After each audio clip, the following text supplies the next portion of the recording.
বলতে না বলতে ঝমঝমিয়ে বৃষ্টি পড়ছে।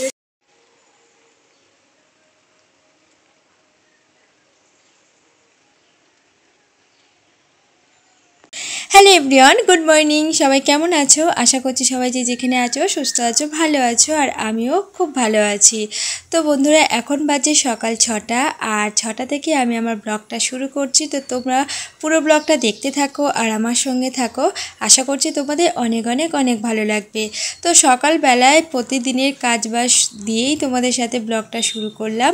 তো সকালবেলা প্রথমে উঠেই দেখো চলে এসেছে নিচে এসে আগের দিনে রাত্রে যে বাসনগুলো করেছিলাম সেইগুলো এখন সব জায়গা মতো তুলে নিচ্ছি। আর কারণ খাওয়ার যে বাসনগুলো আছে সেগুলো সব মাজতে হবে, তো তার কারণে আগের দিনের বাসনগুলো সব এখন একে একে তুলে নিচ্ছি। আবার এইটার মধ্যে আবার সেই ধোয়া বাসনগুলো রেখে দেব। তো দেখো বন্ধুরা, তারপরে চলে আসলাম। দেখো কত বাসন রয়েছে, টুকিটাকি বাসন না পড়তেই থাকে। এই যতই ভাবি না কেন রাত্রে বাসন করে নিলে আর হয়তো কোনো বাসন পড়বে না বা কোনো অল্প বাসন পড়বে, তারপরেও না অনেক বাসন হয়ে যায়। তো যাই হোক, তবুও রাত্রে বাসন মেজে রাখলে অনেকটাই কম হয়। তো দেখো আমার অনেকটাই বাসন কম আছে, তবু যেহেতু যেগুলো রান্নার বাসন ছিল বা যেগুলো টুকিটাকি খাওয়া দাওয়া হয়েছে সেই সব বাসনগুলোই রয়েছে। তো যাই হোক, এখন আমি এগুলো সমস্ত সব কিছু মেজে ধুয়ে পরিষ্কার করে নেব। আর এদিকে দেখো বালতিতে আমি জামা কাপড় কিন্তু ভিজিয়ে রেখেছি। আর এই যেহেতু বর্ষাকাল পড়ে গেছে, একটু গরম জলে না দিলে না কেমন একটা যেন লাগে জামা কাপড়গুলো ঠান্ডা জলে ভেজালে, তাই আমি একটুখানি গরম জলে ভিজিয়ে নিয়েছি। বাসন তো আমার করা কমপ্লিট। এখন আমি সমস্ত বাসনগুলো দেখো সব ধুয়ে নিচ্ছি আর এরপরে জামা কাপড়গুলো কাচবো। আর এত পরিমাণে বৃষ্টি হচ্ছে যে জামা কাপড় মেলতে ভীষণই অসুবিধা হচ্ছে, যে কোথায় জামা কাপড় মেলবো, কী করব বুঝে উঠতে পারছি না। কারণ দেখো এই যে এত বৃষ্টি হচ্ছে, ঘরের মধ্যে মেললেও না সেই জামা কাপড় যেমন ভিজে থাকে তেমনই ভিজে আছে। আর হাওয়ায় দিলেও কেমন যেন জামা কাপড় থেকে একটু গন্ধ গন্ধ বার হয়। একটু যদি হালকা রোদ থাকে তাহলে হয়তো জামা কাপড়গুলো একটু একটু শুকিয়ে গেলে না, তাহলে হাওয়ায় পরে দিলে তাহলে অতটা আর গন্ধ বার হয় না।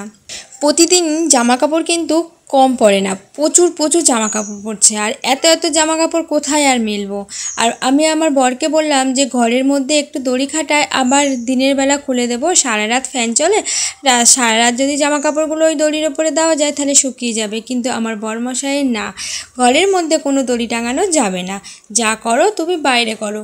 আর বাইরে বলতে আমাদের উপরে একটা ঘর কমপ্লিট হয়নি, সেই ঘরে আমি দড়ি খাটিয়ে নিয়েছি, তারপরেও কী বলো তো একটুও জামা কাপড় শুকায় না। তো আমি তার জন্য বলেছিলাম যে ঘরে তো সারা রাত ফ্যান চলে, তো ফ্যানের হাওয়ায় দিলে সারা রাতে জামা কাপড়গুলো শুকিয়ে যাবে, আবার না হয় আমি সকালবেলা দড়িটা খুলে দেবো। আমার বরে সেটা আর সহ্য হলো না। তো যাই হোক, আমার জামা কাপড়গুলো কাচা হয়ে গেল, এখন আমি একে একে ধুয়ে নিচ্ছি। আর এখন যেহেতু বৃষ্টি হচ্ছে না, হালকা হালকা রোদ বার করেছে, তো ভাবলাম এই রোদেই এখন যতটা পরিমাণে যে দেওয়া যাক বাইরে শুকিয়ে নেওয়া যাক। কারণ দেখো বর্ষাকালের আকাশ, এখন রোদ দিয়েছে কিন্তু পরে আবার আকাশ ঘিরে বৃষ্টি আসতে পারে। তো সেটাই হয়েছে। ভিডিও শেষে তোমরা কিন্তু দেখতে থাকো, ভিডিও শেষে দেখতে পাবে। জামা কাপড়গুলো মেলা হয়ে গেলে চলে যাব স্নান করতে, কারণ আমার সোনা বাবাকে স্কুলে দিয়ে এসেছি, তো ওকে স্কুল থেকে নিয়ে আসবো, স্নান টান করে তারপর গিয়ে নিয়ে আসবো। ওকে 9:30টায় ছুটি হয়ে যাবে।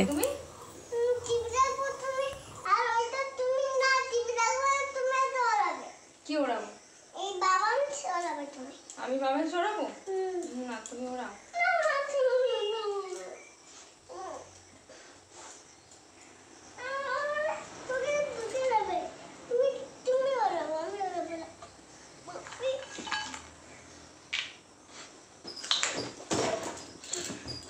দুষ্টুমি করছিস, আমি ওড়াবো না কিন্তু বাবা।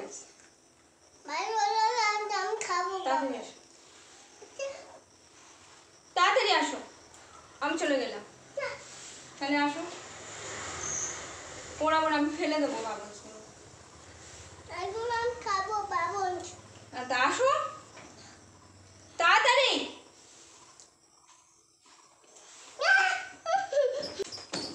গায়ে হাত দিতে নেই।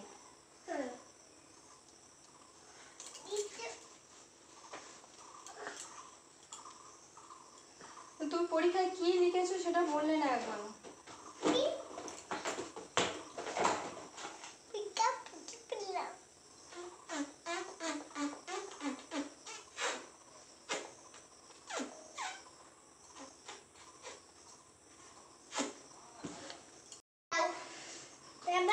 বন্ধুরা দেখো, ওর পরীক্ষা ছিল, ওর পরীক্ষা সকাল 8টা থেকে পরীক্ষা ছিল, 8টা থেকে 1.5 ঘন্টা, 8টা থেকে 9টা, 9:30, 1.5 ঘন্টা পরীক্ষা ছিল। তো ওকে নিয়ে আসলাম, নিয়ে এসে আর এই দেখো কালকে ওর ঠাম্মির থেকে বাবেলস নিয়েছে, এটাকে বারবার শুধু ওড়াতে বলছে, আর না ওড়ালে চিৎকার করছে, আর ও নিজে তো ওড়াতে পারছে না, আর বারবার শুধু সবাইকে বলছে ওড়াও ওড়াও। আর এখন দেখো এই সাইকেলের মধ্যে এই দেখো ঠেলে উঠছে, মানে এত দুষ্টু করে, তোমাদেরকে কি বলবো, এত দুষ্টু করে। আবার তুমি পরীক্ষায় কি পরীক্ষা দিলে বলো? কিছু দাওনি? হ্যাঁ, কিছু দাওনি? তো ওরা এখন সেইভাবে কি বলতো, পরীক্ষা মানে ওরা এখন কিছুই বোঝে না, তো যা পারে তাই করেছে, জানি না কি করেছে না করেছে। তো যাই হোক, এখন ওকে স্নান করিয়ে দিয়েছি, এবার একটু ওকে খাইয়ে দেবো, আর ও দুষ্টুমি করে যাচ্ছে। চলে এসো, ওদিক থেকে চলে এসো, লেগে যাবে, চলে এসো, চলে এসো। তো বন্ধুরা দেখো, ওর আগের দিন ওর ঠাম্মির সাথে এক জায়গায় গেছিলো, তো সেখান থেকেও দেখো এই বাবেলসগুলো নিয়ে এসছে, বাবেলসটা নিয়ে এসছে, আর ও তো ফোলাতে পারছে না, আর ও আমাকে বারে বারে বিরক্ত করছে যে মা তুমি এগুলো আমাকে ফুলিয়ে দাও, আমি ফুলিয়ে দাও, আর আমি ফোলাচ্ছি, আর ও ওই বাবেলসের বলগুলোকে ফাটানোর চেষ্টা করছে। তো দেখো কেমন, আর আমার না এগুলো ছোটোবেলায় ওড়াতে আমারও খুব ভালো লাগতো, তো এইভাবে তখন ওড়াতে হয়তো পারতাম না, কিন্তু তখন শ্যাম্পুর জল করে ওড়াতাম। কারা কারা এরকম শ্যাম্পুর জল করে বাবেলস ওড়াতে আমাকে কিন্তু অবশ্যই কমেন্টে জানিও। তো যাই হোক, দুপুরবেলা ওকে খাইয়ে দাইয়ে ঘুম পাড়িয়ে দিয়ে চলে আসলাম আমার উপরে অনেক জামা কাপড় পরেছে, আর এখন আমি জামা কাপড়গুলো ভাঁজ করছি। আর এবার তোমরা ভাবছো তো যে কেন আমি কাঁদছি, কেন বলো তো? সোনা বাবা এত দুষ্টুমি করে যে তখন খুব রাগ হয়, আর ওকে আজকে খুব মেরেছি। আর ওর দুষ্টুমির কারণটা শোনো, ওর ঠাম্মি একটা লিপস্টিক কিনে নিয়ে এসছে, আর সেটা একটা জায়গায় রেখে দিয়েছিল, আর ওর হাতের কাছেই রেখেছে। ও সেই লিপস্টিকটা নিয়ে, মানে নতুন সবে কিনে নিয়ে এসছে, আর সেটাকে সারা ঘর মানে লেপেছে।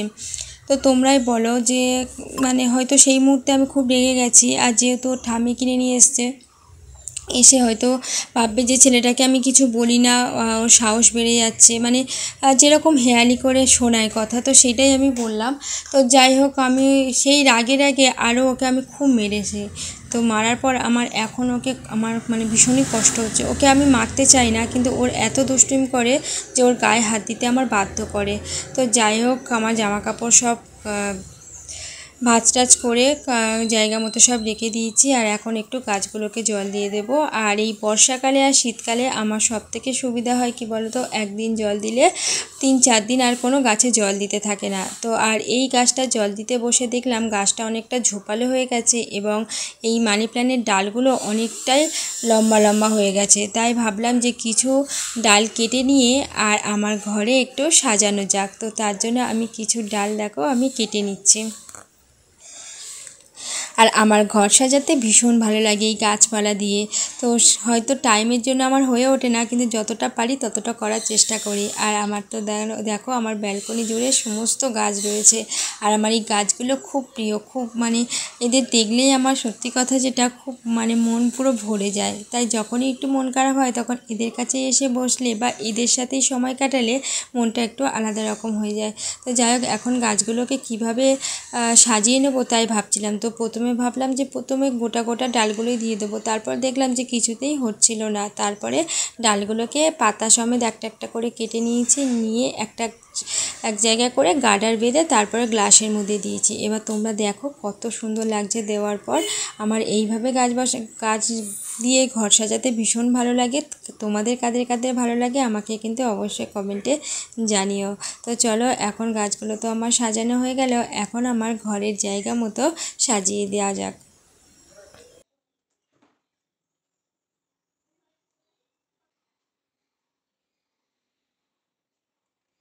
দুপুরে সমস্ত কাজ করতে করতে দেখছি আকাশটা প্রায় অন্ধকার করে এসছে। ভাবলাম হয়তো এবারে অনেক জোরেই বৃষ্টি হবে। তো গাছগুলো তো আমি জায়গা মতো রেখে দিলাম। এবার দেখো,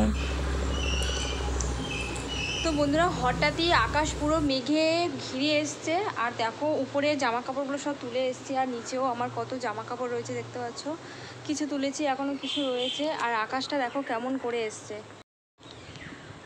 আকাশ দেখো পুরো মেঘে পুরো ঘিরে এসছে। কত মেঘ, এত মেঘে বৃষ্টি হবে না বলো? আর প্রচুর বৃষ্টি হবে দেখে মনে হচ্ছে। তো বৃষ্টি হলেই ভালো। দেখো আর এদিকে দেখো আমাদের গাছগুলো কেমন সুন্দর হয়ে গেছে এই বৃষ্টির জলে। মানে বর্ষাকালে গাছগুলো জল পেলে এত আনন্দ পায় তোমাদেরকে কি বলবো। দেখো কত সুন্দর হয়ে গেছে। একটু গরমের সময় গাছগুলো কেমন অবস্থা থাকে দেখলে মনে হয় যেন গাছগুলো মরেই যাবে। আর বর্ষার জল পড়তেই গাছগুলো কত সুন্দর হয়ে গেছে। তো চলো এখন আমি এই জামা কাপড়গুলো সব তুলে নিই। আর এত এত জামা পড়ে আছে, ছেলের কিচ্ছু শুকায়নি, জানি না একটুও তো রোদ দিল না সকাল থেকে। যাও বৃষ্টি ছিল না, কিন্তু আকাশ একটু হালকা হালকা মেঘলা ছিল, হালকা রোদ ছিল, কিন্তু তারপরেও না কিচ্ছু শুকায়নি, সব ভিজেই রয়ে গেছে। আর এগুলো এখন সব ফ্যানের নিচে দিয়ে শুকাতে হবে। আর আমাদের বাড়ির সামনেটা দেখো কত জঙ্গল হয়ে গেছে, মানে লোকজন তো পাওয়াই যাচ্ছে না। বলতে না বলতেই কেমন ঝমঝমিয়ে বৃষ্টি পড়া শুরু হয়ে গেল। তো বন্ধুরা পুরো ভিডিওটা তোমাদের কেমন লাগলো তোমরা কিন্তু অবশ্যই কমেন্টে জানিও। আর ভালো লাগলে আমার চ্যানেলটাকে সাবস্ক্রাইব করে আমার পাশে থেকো। তোমরা অনেক অনেক সাপোর্ট করো, যেন তোমাদের সাপোর্টে আমি অনেক দূর এগিয়ে যেতে পারি। আজ তবে চলি, সবাইকে টাটা।